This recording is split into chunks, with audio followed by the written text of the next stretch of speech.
Hello, नमस्कार दोस्तों। Welcome to my channel सरकारी शिक्षिका।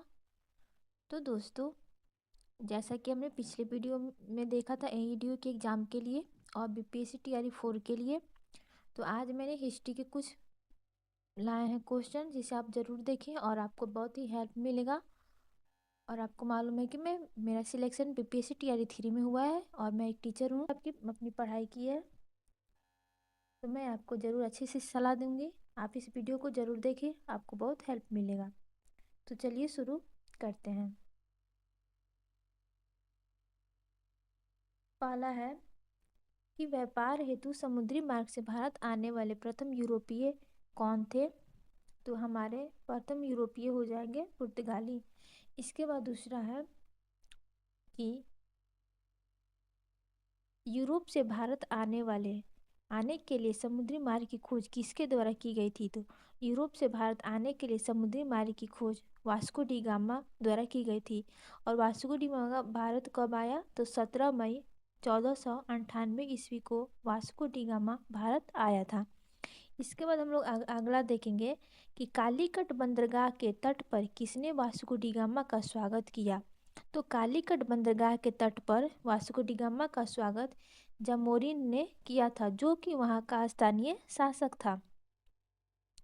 इसके बाद हम लोग अगला देखेंगे कि पुर्तगालियों ने भारत में सर्वप्रथम अपनी व्यापारिक कोठी यानी फैक्ट्री कहाँ स्थापित की थी।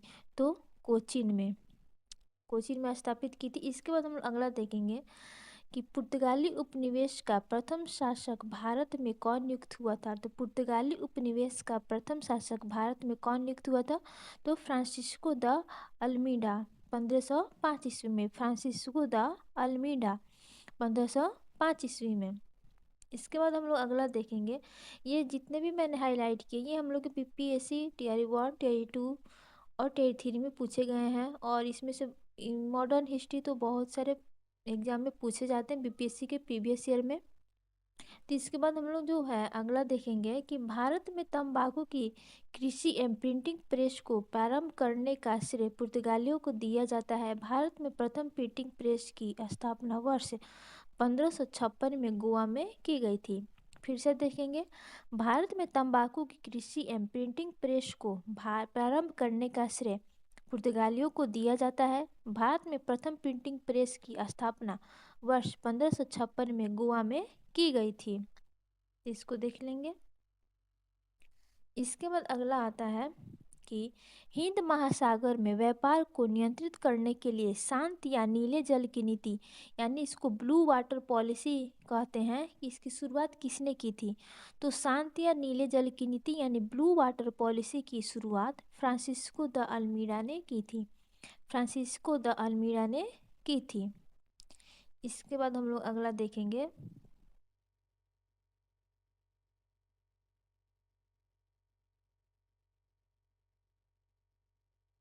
इसमें हम लोग देखेंगे कि विभिन्न देशों के खोजकर्ता, एक तरफ खोजकर्ता का नाम है और एक तरफ देश का नाम है। तो सबसे पहला है कि Vasco D gamma. Vasco D gamma ने किस देश की खोज की थी।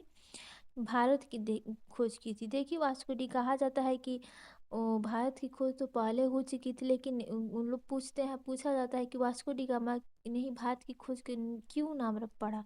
लेकिन वास्को डी गामा ने समुद्री मार्ग का खोज की थी, इसके कारण इसको कहा जाता है कि भारत की भी खोज की थी, लेकिन ये समुद्री मार्ग की खोज की थी, लेकिन कहा जाता है कि भारत की खोज की थी। तो अगला देखेंगे कि कोलंबस ने किस देश की खोज की थी। तो कोलंबस ने अमेरिका की खोज की थी। इसके बाद है कि कैप्टन जेम्स कुक कुक ये किस देश की खोज की थी। इसने ऑस्ट्रेलिया की खोज की थी। उसके बाद है तस्मान ने किस देश की खोज की थी। तस्मानिया की एवं न्यूजीलैंड की खोज की थी। इसके बाद है बार्थोलोम्यू डियाज, इसने किस देश की खोज की थी। इसने केप ऑफ गुड होप यानी दक्षिणी अफ्रीका देश नामक देश की खोज की थी। उसके बाद हम लोग अगला देखेंगे कि भारत में पुर्तगाली शक्ति का वास्तविक संस्थापक किसे माना जाता है। भारत में पुर्तगाली शक्ति का वास्तविक संस्थापक किसे माना जाता है। तो भारत में पुर्तगाली शक्ति का वास्तविक संस्थापक कर्क को माना जाता है। इसके बाद हम लोग अगला देखेंगे कि किस वायसराय के काल में गोवा को पुर्तगालियों का औपचारिक मुख्यालय बनाया गया। किस वायसराय के काल में गोवा को पुर्तगालियों का औपचारिक मुख्यालय बनाया गया?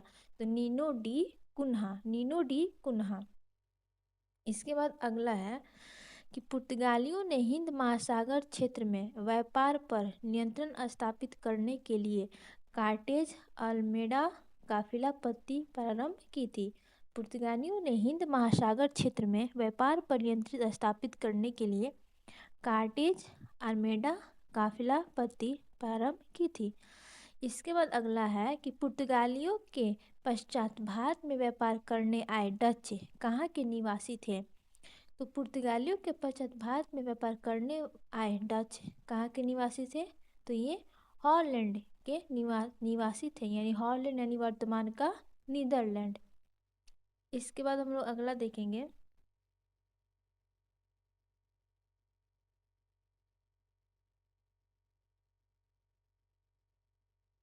कि भारत में विदेशी कंपनियों का आगमन।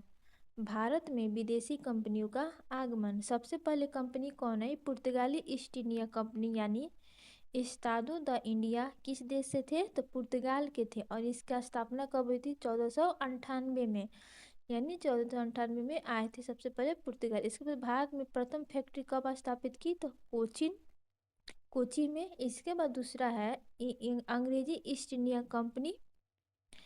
यह किस देश से थी? तब ये ब्रिटेन से थी और इसकी स्थापना हुई थी 1600 ईस्वी में और इसने अपनी भारत में प्रथम फैक्ट्री सूरत में स्थापित की थी। इसके बाद है United East India Company of Netherlands.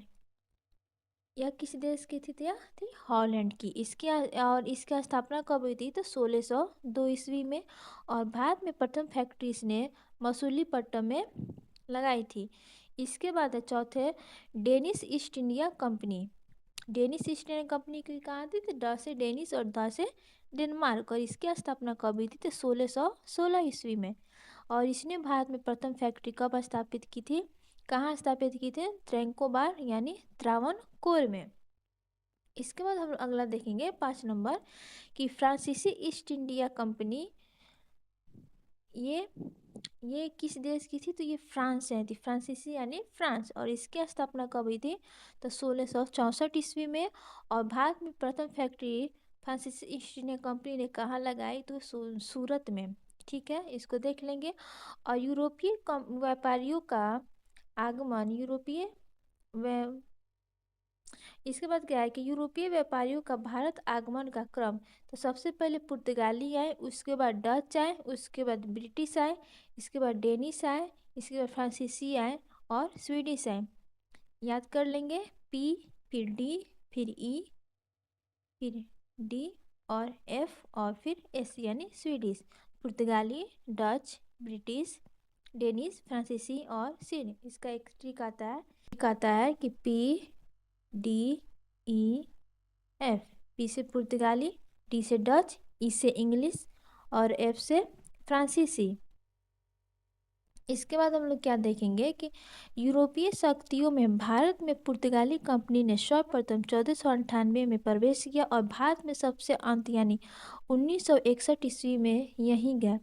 यानी क्या कह रहा है कि पुर्तगाली भारत में सबसे पहले कदम रखे थे 1498 में और सबसे अंत में 1961 में यही भारत से निकले। यानी सबसे लंबी समय तक इन्होंने भारत में राज किया।